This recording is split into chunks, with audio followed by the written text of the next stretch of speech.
Good morning student. Class 10 के अंदर maths में कोऑर्डिनेट ज्योमेट्री चल रही है जिसके अंदर एक्सरसाइज 7.1 और इसका क्वेश्चन नंबर 3 तक हमने लास्ट खत्म किया था। आज स्टार्ट करते हैं क्वेश्चन नंबर 4 से।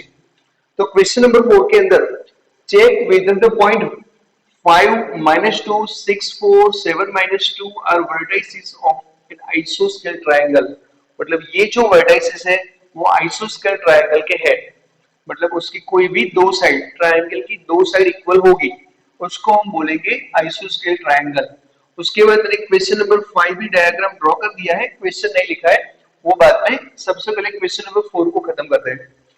तो यहां पर लिख देते हैं let A is equal to, let in triangle ABC, let in triangle ABC A 5 - 2 B 6 4 and C 7 - 2 है। ट्रायंगल एबीसी के अंदर A जो है उसके कोऑर्डिनेट 5 - 2, B के कोऑर्डिनेट 6 4 एंड C के कोऑर्डिनेट 7 - 2 है। तो आइसोस्केल ट्रायंगल होगा तो कोई भी दो साइड इक्वल होंगी। तो हम सबसे पहले AB फाइंड कर लेते हैं, उसके बाद BC, उसके बाद AC। अगर कोई भी दो साइड इक्वल हो गई तो फिर थर्ड वाली साइड तो इक्वल हो या ना हो, हमें उससे कोई लेना देना नहीं। ये दो साइड ट्रायंगल के इक्वल हो जाए तो फिर वो आइसोस्केल ट्रायंगल होगा। तो सबसे पहले डिस्टेंस फार्मूला से AB फाइंड कर लेते हैं। तो डिस्टेंस फार्मूला क्या था, कल एक्सप्लेन किया था, x1 - x2 होल स्क्वायर मतलब 5 - 6 whole square plus y1 - y2 मतलब -2 - 4 होल स्क्वायर। तो AB इज इक्वल टू होगा यहाँ पर -1 होल स्क्वायर और यहाँ पर -6 होल स्क्वायर। तो A B is equal to आएगा यहाँ पर 1 + 36। तो ए बी क्या आ गया, √37 आ गया। अब फाइंड करते हैं BC। तो BC is equal to √x1 - x2 whole square 6 - 7 whole square 4 -2 मतलब 4 + 2 होल स्क्वायर।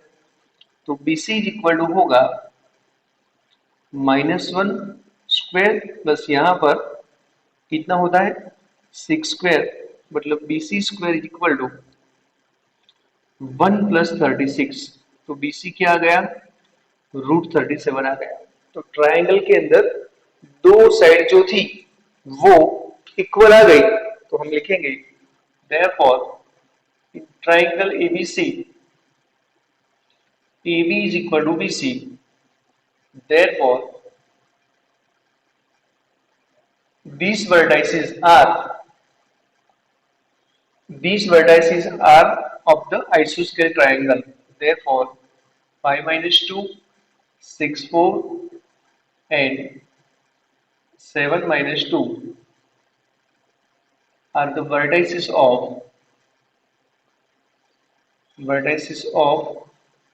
isosceles triangles. तो ये जो वर्टिसेस है वो आइसोस्केल ट्रायंगल के वर्टिसेस है, वो प्रूव हो गया। थर्ड वाली साइड फाइंड करने की जरूरत नहीं है। अब देखिए क्वेश्चन नंबर 5 में क्या लिखा है, पहले लिख देना।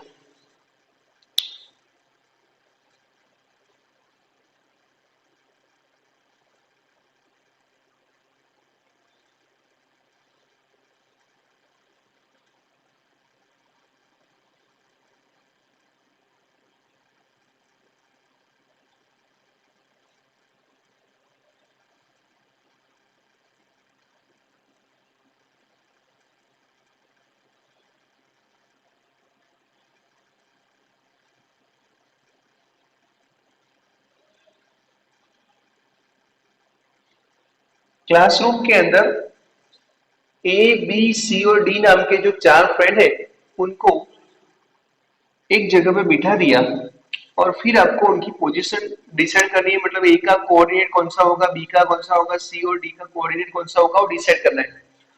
और चंपा और चमेली दो जो स्टूडेंट है वो क्लासरूम के अंदर घूमती है। क्वेश्चन नंबर 5 में ऐसा लिखा है। फिर चंपा बोलती है कि ये स्क्वायर है, स्क्वायर के वर्टिसेस है। मतलब चंपा सही बोलती है कि वो सही नहीं बोलती, वो हमें डिसाइड करना है। तो स्क्वायर के होंगे तो उसके सारी साइड इक्वल होंगी, मतलब AB BC CD और इक्वल होंगी। तो पता चल जाएगा ये वर्टेक्स स्क्वायर के हैं। लेकिन सारी साइड तो रोम्बस की भी इक्वल होती है, तो हम क्या करेंगे, रोम्बस का अगर कोई भी एक एंगल 90 डिग्री का हो गया तो सारे एंगल फिर 90 डिग्री के हो जाएंगे, तो भी वो स्क्वायर बन जाएगा। तो हमें डिसाइड करना है कि चंपा सही बोल रही थी या गलत। तो देखिए यहाँ पर ए जो है, ए के कोऑर्डिनेट डिसाइड कर देते हैं। तो ए के कोऑर्डिनेट कौन से, देखिए यहाँ पर 3 और 3 के सामने 4, तो 3 4। बी है, बी के कोऑर्डिनेट देख लो 6 7, और डी है, डी के कोऑर्डिनेट कौन से है, डी के है 6 1, और यहां पर 9 एंड 4, 9 एंड 4 हो गए। अब ये जो डायग्राम बनती है, मैंने बोर्ड के अंदर वो ड्रॉ की है, वो भले स्क्वायर जैसी ना हो क्योंकि एग्जैक्टली नहीं आती, लेकिन हम जब काउंट करेंगे तब सारी साइड अगर इक्वल हो गई तो हमें समझ लेना है कि ये जो वर्टेक्सेस है वो स्क्वायर के हैं, सारी साइड इक्वल हो जाए और कोई भी एक एंगल उसका 90 डिग्री का हो जाए तब। तो यहां पर सबसे पहले हम फाइंड कर देंगे डिस्टेंस फॉर्मूला से, ए बी फाइंड कर देंगे। A B is equal to, तो ए बी फाइंड करने के लिए 3 minus 6 whole square plus 4 minus 7 whole square, तो A B is equal to आएगा -3 होल स्क्वायर प्लस यहाँ पर -3 होल स्क्वायर। तो A B is equal to होगा यहाँ पर 9 प्लस 9, तो ए बी कितना आएगा 18, तो रूट 18 आएगा। तो मतलब A B is equal to 9 into 2, मतलब 3 रूट 2 आ गया। तो ये जो ए बी थी उसकी लेंथ आ गई 3 रूट 2। अब बी सी फाइंड करते हैं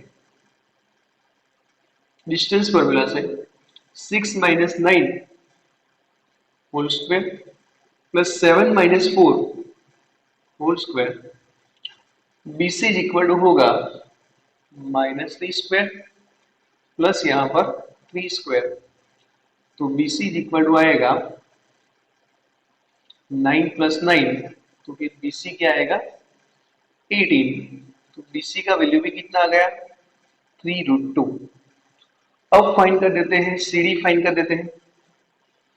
तो डिस्टेंस फॉर्मूला से सी डी फाइंड कर लो, 9 minus 6 whole square plus 4 minus 1 whole square, C D equal to होगा 3 स्क्वायर प्लस यहाँ पर 3 स्क्वायर, तो वही होगा 9 प्लस 9 18, तो सी डी इक्वल टू आएगा 3 रूट 2। चलो ये भी हो गया। अब क्या बाकी रहा, एडी, एडी को यहाँ पे फाइंड कर देते हैं। AD is equal to 3 minus 6 whole square plus 4 minus 1 whole square, तो यहाँ पे रहेगा -3 स्क्वायर प्लस 3 स्क्वायर, तो यहाँ पर भी वही आएगा 18, मतलब 3 रूट 2। तो सारी साइड तो इक्वल आ गई, सारी साइड इक्वल आ गई, लेकिन सारी साइड इक्वल होती है तो फिर वो रोम्बस भी बनता है। तो हमें क्या करना है, अगर वो कोऑर्डिनेटर कोई भी एक एंगल अगर 90 डिग्री का हो गया, A B C and D, तो पाइथागोरस का थ्योरम यहाँ पे होगा, अप्लाई होगा, क्योंकि दो साइड का जो स्क्वायर है वो AC से इक्वल होना चाहिए। कोई भी एक डायगोनल हम फाइंड कर देते, या तो फिर ऐसा करते हैं, यहाँ पर दो साइड इक्वल है और अगर वो स्क्वायर बनता है तो स्क्वायर के दो जो डायगोनल होते हैं वो भी इक्वल होंगे। एक तो ये तरीका है, AC और BD भी इक्वल हो गए। रोम्बस के अंदर AC और BD इक्वल नहीं होते, साइड इक्वल होती है तो वो रोम्बस तो बन गया, लेकिन ये AC और BD इक्वल नहीं होते। अगर AC और BD भी इक्वल हो गए, इससे इक्वल नहीं, AC और BD का वैल्यू इक्वल हो गया, तो हम मानेंगे कि सारी साइड इक्वल है इसीलिए रोम्बस, और डायगोनल इक्वल है इसीलिए वो, कौन सा ऐसा रोम्बस है जिसके डायगोनल इक्वल होते हैं, तो वो होता है स्क्वायर। एक ये तरीका है। ये तरीका किसी को पसंद नहीं आता है तो सिर्फ AC फाइंड कर लो, तो AB square plus BC square AC square होना चाहिए। मतलब पाइथागोरस का थ्योरम अगर यहाँ पे होता है तो हमें मानना है कि एक एंगल 90 डिग्री का होगा और रोम्बस का एक एंगल 90 डिग्री का हो गया, तो ये स्क्वायर बन जाएगा। तो यहां पर AC फाइंड कर लेते हैं। तो AC इज इक्वल टू कितना बनेगा, देख लीजिए, 3 - 9, 3 - 9 होल स्क्वायर प्लस 4 - 4, वो तो चला गया। तो AC इज इक्वल टू होगा 3 माइनस मतलब कितना हो गया 36, तो हो गया 3 - 9 हो गया -6 होल स्क्वायर, तो AC स्क्वायर AC होगा √36, तो AC बन गया कितना 6 बन गया। अब हमें क्या करना है, AB square plus AC square is equal to AC square होता है कि नहीं होता वो चेक करना है। तो देख लीजिए AB स्क्वायर कितना होगा, तो AB कितना दिया हुआ है 3√2, तो AB स्क्वायर होगा 18, कितना होगा 3√2 का स्क्वायर होगा 18। BC स्क्वायर चेक कर लो, BC स्क्वायर कितना है, BC 3√2 है तो उसका स्क्वायर कितना होगा 18, और AC कितना है AC स्क्वायर तो होगा 36। तो आप देख लो इन दोनों का स्क्वायर इससे इक्वल होता है, मतलब AB square plus BC square is equal to होता है AC स्क्वायर। मीनिंग क्या हुआ, एंगल भी 90 डिग्री का होगा। अगर ये दो साइड का स्क्वायर का टोटल ऑपोजिट साइड से इक्वल होता है, ऑपोजिट इस एंगल के ऑपोजिट से इक्वल होता है, तो क्या बन गया right triangle.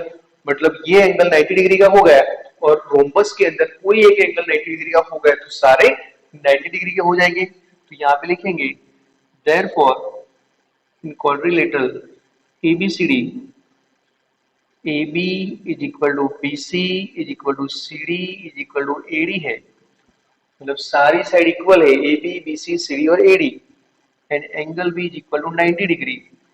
therefore quadrilateral ABCD इज स्क्वायर। मतलब चंपा जो बोल रही थी वो सही स्टेटमेंट था, लिख लीजिए।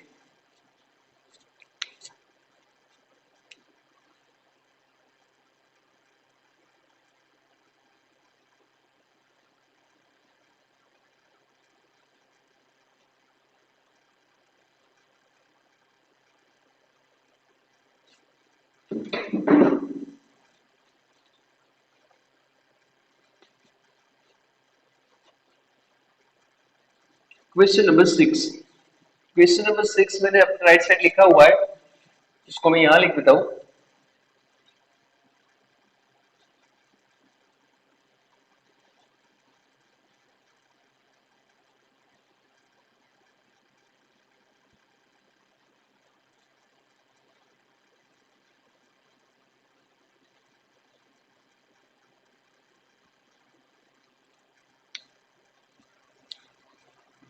क्वेश्चन नंबर 6 के अंदर वर्टाइसेस दिए हुए हैं और आपको डिसाइड करना है वो कौन सा क्वाड्रिलेटरल है। तो फर्स्ट फर्स्ट के लिखे हैं -1 - 2, दूसरा है 1 0 -1 2, और उसके बाद -3, 0। एक बार चेक कर लेता हूं, -1 - 2, 1 0, -1 2 एंड -3 0। तो उसके ऊपर इंस्ट्रक्शन ऐसा लिखा है, ये जो वर्टाइसेस लिखे हुए हैं वो कोई क्वाड्रिलेटरल के वर्टाइसेस, कौन से क्वाड्रिलेटरल के वर्टाइसेस है वो आपको डिसाइड करना है कि वो रोम्बस के हैं, पैरेललोग्राम के हैं, रेक्टेंगल के हैं या तो फिर स्क्वायर के हैं, वो आपको डिसाइड करना है। तो देखिए सबसे पहले यहाँ पे लिख देते हैं, late A -1 - 2, B 1 0, C -1 2 and D -3 0। मतलब A के कोऑर्डिनेट हमने सपोज कर दिए -1 - 2, 1 0, -1 2 एंड -3 0। अब डिस्टेंस फॉर्मूला से AB फाइंड करते हैं। तो AB क्या बनेगा देखिए, -1 - 1, यहाँ पे -1 - 1 होल स्क्वायर, -2 - 0, तो AB कितना मिलेगा, यहाँ भी होगा -2 स्क्वायर और यहाँ -2 स्क्वायर, तो AB होगा 4 + 4, तो AB होगा √8, मतलब AB इज इक्वल टू बनेगा 2√2। तो AB तो आपको यहां मिल गया। अब हम फाइंड करते हैं BC। AB का काम पूरा हो गया, BC BC का डिस्टेंस फाइंड करते हैं।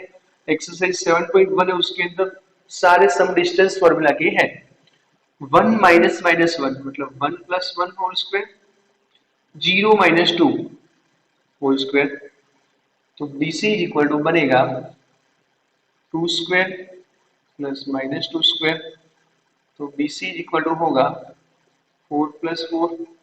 तो BC इज इक्वल टू होगा √8। तो BC इज इक्वल टू 2√2। तो ये BC आ गया, वो भी 2√2 आ गया। अब AC फाइंड कर देते हैं। AB हो गया, BC हो गया, अब CD। -1 माइनस माइनस 3 मतलब -1 प्लस 3, 2 माइनस 0। तो CD कितना मिलेगा? यहाँ पे 2 स्क्वायर प्लस यहाँ पे 2 स्क्वायर। तो CD इज इक्वल टू होगा 4 प्लस 4 मतलब 8 हो गया। तो CD भी आएगा 2√2। अब AB, BC, CD और अब AD।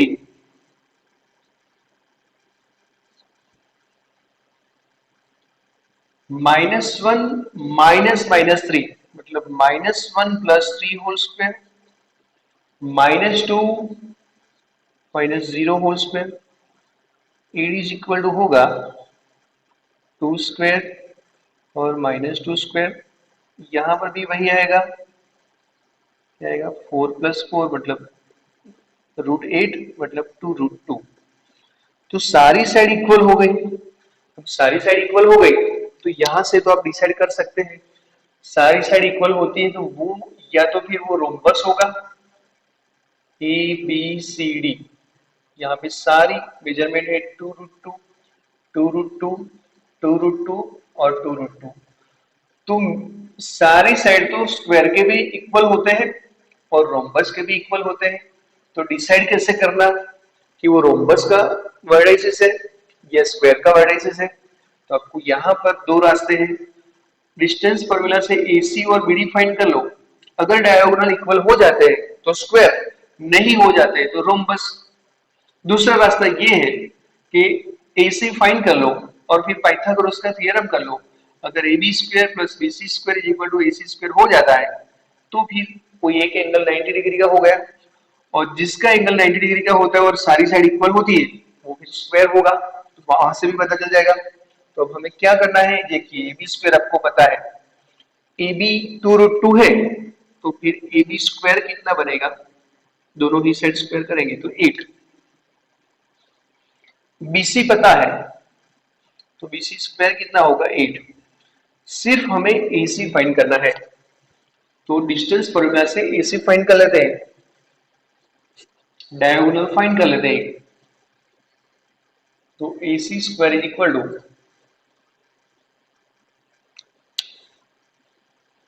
-1 माइनस माइनस 1 तो हो गया 0, -2 यहाँ पे -2 होल स्क्वायर। तो AC square is equal to यहाँ हो गया -4 स्क्वायर। तो AC स्क्वायर हो गया 16। हमें स्क्वायर की ही जरूरत है। देखिए 8 प्लस 8 16 हो गया। मतलब ऐसा हुआ AB square plus BC square. AB square कितना था? 8। BC स्क्वायर कितना था? 8। और यहाँ AC स्क्वायर कितना मिला? 16। तो हो गया, मतलब एंगल भी कितना हुआ? 90 डिग्री का। And AB is equal to BC is equal to CD is equal to AD. Therefore, quadrilateral ABCD is a square। ये जो है वो स्क्वायर के वर्टिसेस है, लिख लीजिए।